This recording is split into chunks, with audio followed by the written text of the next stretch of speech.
Assalamualaikum warahmatullahi wabarakatuh. Saya Ridho Maulana Mukhtar dari Prodi Akuntansi akan mempresentasikan tugas UTS Pendidikan Agama Islam. Sholawat serta salam terlimpah curahkan kepada bimbingan kita Nabi Muhammad SAW yang telah membawa kita dari zaman jahiliyah hingga zaman yang modern seperti ini. Tidak lupa rasa syukur kita kepada Allah Subhanahu wa taala yang telah mempertemukan kita dalam tatap muka belajar maupun tugas online UTS. Dan terima kasih pula untuk Pak Irham yang telah membimbing kita selama dari awal masuk hingga sekarang. Baiklah, langsung ke pembahasan yang pertama, yaitu pengertian PAI atau Pendidikan Agama Islam. PAI sendiri adalah upaya sadar dan terencana dalam membimbing atau mengenalkan, memahami, mengimani, bertakwa ataupun berakhlak mulia kepada peserta didik yang berlandaskan dengan Al-Quran dan hadis. Pengajaran sendiri berproses interaktif yang berlangsung antara peserta didik dan pengajar untuk memperoleh pengetahuan dan meyakini, menghayati dan mengamalkan ajaran Islam dalam pelaksanaan kegiatan pembelajaran. Peserta pendidik tidak saja dituntut menguasai materi, namun strategi dan metode mengajar yang digunakan ataupun media dan alat pembelajarannya. Tetapi pendidik juga harus menciptakan situasi dan kondisi belajar mengajar bisa berjalan dengan baik sesuai dengan perencanaan. Dalam mencapai sesuai yang dikehendaki dalam proses pembelajaran, pendidik juga mempunyai peran yang sangat penting dalam menentukan kualitas pembelajaran yang dilaksanakan. Pendidik harus selalu menciptakan suasana yang kondusif dalam lingkungan. Pendidik juga menjalankan tugasnya di dalam kelas dengan maksimal ataupun secara online sehingga tercapai pembelajaran yang efektif. Proses pembelajaran yang efektif memungkinkan hasil belajar yang optimal pula. Namun kenyataannya masih banyak yang menganggap bahwa proses pembelajaran, khususnya mata pelajaran pendidikan agama Islam, dianggap sebagai mata pelajaran yang kurang menarik dan bahkan banyak yang menyepelekannya. Hal itu dapat dipengaruhi dari beberapa faktor, misalnya dari sistem pendidikan yang minim, akan materi dan adab sifat-sifat ketuhanan, kurang tepatnya pendidik dalam memilih strategi dan penggunaan metode lebih kurang, atau pembawaan gayanya pengajar pendidik yang monoton, serta kurangnya penguasaan keilmuan pendidik dalam hal teori dan praktik keagamaan. Para pendidik dengan ilmunya bukan hanya mampu memberikan gambaran dan pemahaman tentang agama yang luas kepada peserta didik, tetapi juga dapat mempraktikkan keilmuan yang dikuasainya dalam perilaku kesehariannya, yaitu usaha yang berupa pengajaran, bimbingan, dan asuhan terhadap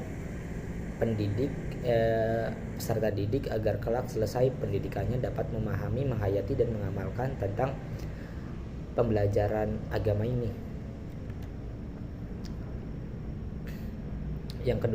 Pembahasan yang kedua tentang mengapa kita harus mempelajari PAI. Pendidikan adalah suatu pondasi dasar bagi kehidupan manusia. Setiap anak sejak dini belajar untuk mengembangkan dan menggunakan kekuatan mental, moral, dan fisik mereka. Semua itu diperoleh dari pendidikan itu sendiri. Pendidikan sangat penting bagi anak karena dapat mendidik anak mencapai impiannya. Salah satu pendidikan yang dipupuk sejak dini adalah pendidikan agama, itu yang terutama. Pendidikan agama Islam bagi sebagian orang muslim dalam menjalankan roda kehidupan sehari-hari. Tingkat pendidikan membantu orang mendapatkan rasa hormat dan pengakuan. Ini adalah bagian tak terpisahkan dalam kehidupan baik secara pribadi maupun sosial. Pendidikan agama Islam sangat erat sekali kaitannya dengan pendidikan masa pada umumnya. Memang sangat berkaitan erat. Pendidikan agama Islam tapi bertujuan untuk meningkatkan ketakwaan siswa kepada Allah Subhanahu wa taala. Tujuannya pendidikan agama Islam yang sejalan dengan misi Islam, yaitu mempertinggi nilai-nilai akhlak sehingga mencapai akhlakul karimah dengan diberikannya pendidikan agama pada anak dari usia dini, menjadikan seorang anak menjadi lebih baik, beragama, bermoral, dan bernilai budi pekerti. Dan menyesal untuk orang-orang tua yang tidak menanamkan pendidikan agama untuk anaknya sejak dini, karena itu sangat berpengaruh ke depannya, yang membuat peserta didik itu menjadi lebih baik.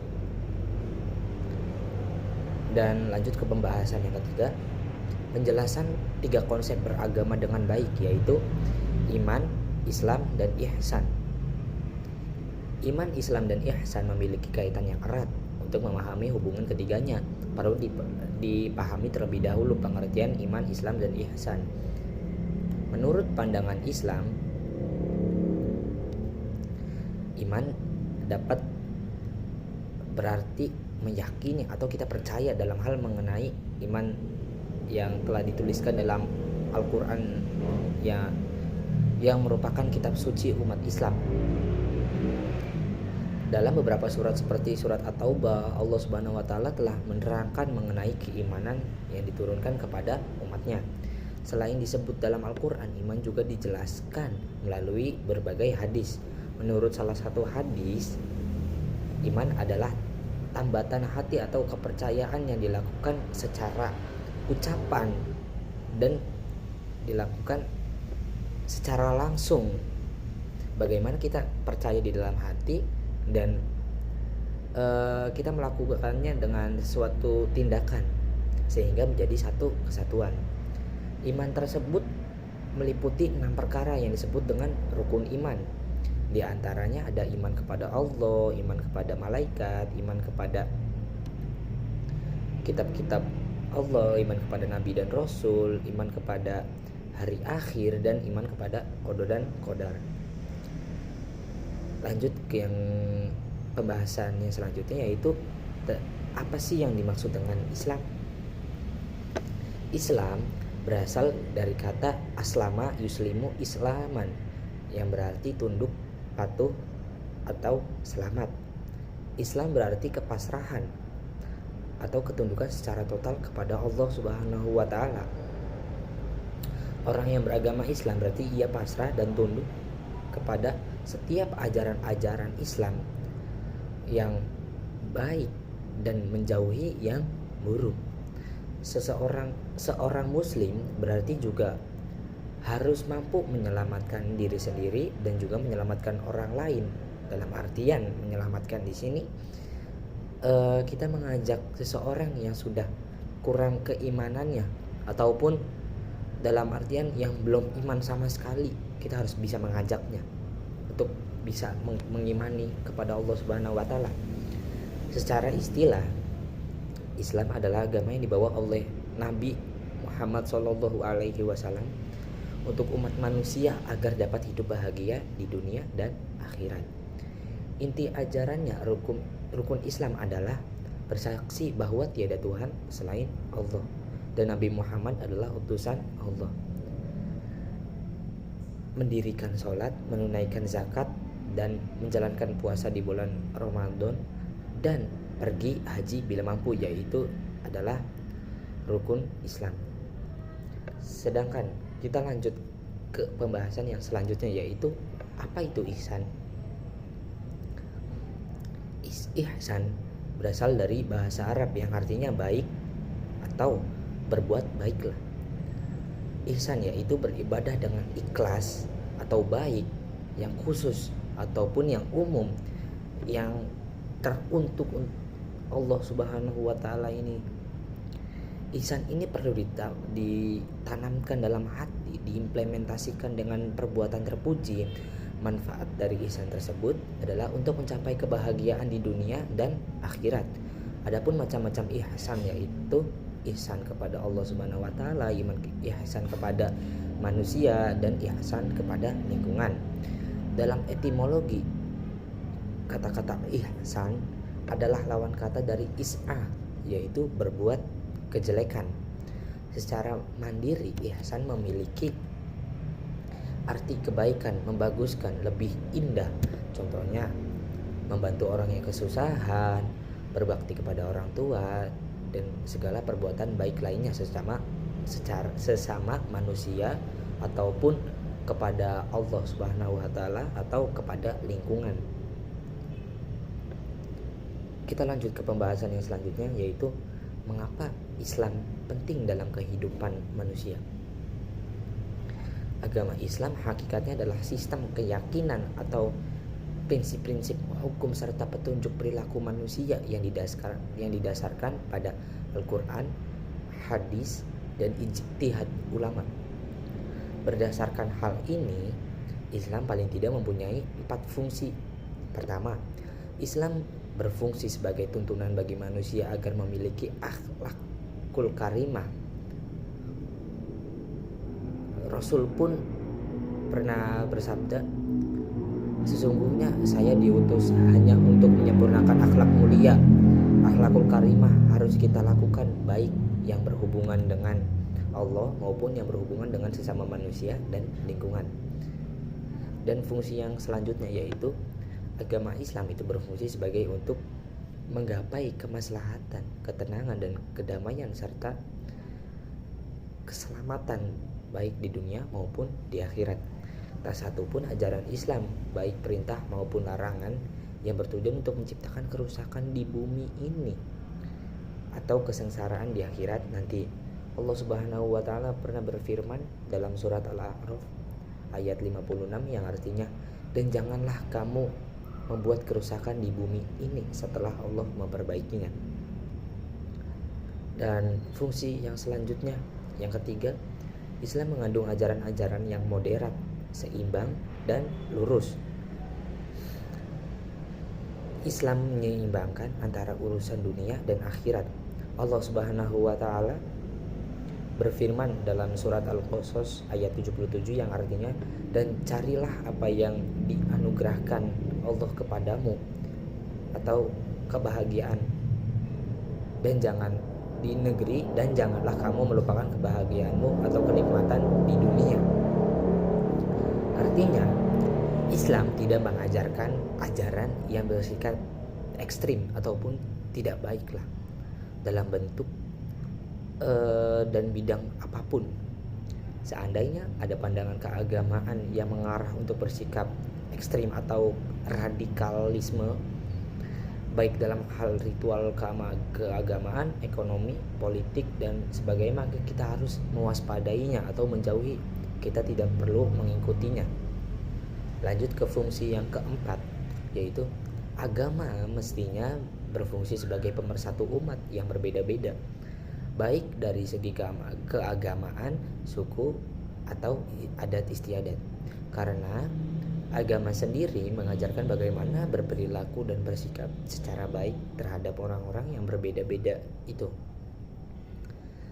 Pemersatuan umat beragama ini telah dipraktikkan Nabi setelah memasuki kota Madinah tahun 622 Hijriah dengan membuat piagam Madinah yang mempersatukan umat Islam secara internal dan antara umat Islam dan umat-umat lain yang ada di sana, khususnya Yahudi dan Nasrani. Atas dasar hal tersebut, apabila ada pandangan, sikap, atau perilaku seseorang yang cenderung memecah belahkan umat, bahkan menimbulkan konflik horizontal, kita harus mewaspadainya. Tidak perlu kita ikuti karena agama tidak mengajarkan yang seperti itu. Lanjut ke pembahasan yang selanjutnya, yaitu penjelasan tentang manusia. Apa itu manusia? Siapa itu manusia? Manusia adalah makhluk yang diciptakan dengan kesempurnaan dalam cara berpikir serta caranya untuk mengendalikan diri. Manusia diberikan nafsu dan hasrat, yaitu hasrat untuk mencapai tujuan dan memenuhi syarat untuk menjadi manusia yang berkarakter. Dengan kelebihan akal, pikiran, dan budi pekerti yang telah Allah Subhanahu wa taala titipkan kepada manusia, Harusnya manusia mampu berpikir tentang bagaimana caranya ia hidup dan bagaimana caranya ia untuk bertahan hidup. Dengan berkembangnya pola pikir yang luas, setiap bentuk dari masalah yang dialaminya akan menemui jalan keluar sendiri. Dan budi pekerti manusia dapat dikatakan sebagai makhluk perasa, makhluk yang senantiasa membukakan hati antara perbuatan yang baik dan buruk. Dan kita harus menjauhi yang baik dan menjauhi yang buruknya. Konsep manusia menurut Al-Qur'an, dialah makhluk yang sangat istimewa, tercipta dari dua unsur yang menyatu antara materi dan roh. Dianugerahi dengan berbagai kelebihan, diberikan hak-hak yang tidak diberikan kepada makhluk-makhluk lain seperti jin dan malaikat. Itu semua merupakan anugerah Allah Subhanahu wa taala yang telah dititipkan kepada manusia itu sendiri. Secara alami, manusia adalah makhluk Tuhan yang aktif dan berinisiatif. Kelak pada hari perhitungan, dia akan dimintai pertanggungjawaban atas segala perbuatan yang telah dilakukan selama di dunia. Karena hanya dia di antara makhluk-makhluk lain yang dibekali potensi yang memilih untuk patuh atau ingkar. Inilah sifat dasar yang membedakan manusia dari ciptaan Tuhan yang lainnya. Maka dari itu, kita sebagai manusia harus bisa mana yang benar dan mana yang salah, agar kita senantiasa tahu bagaimana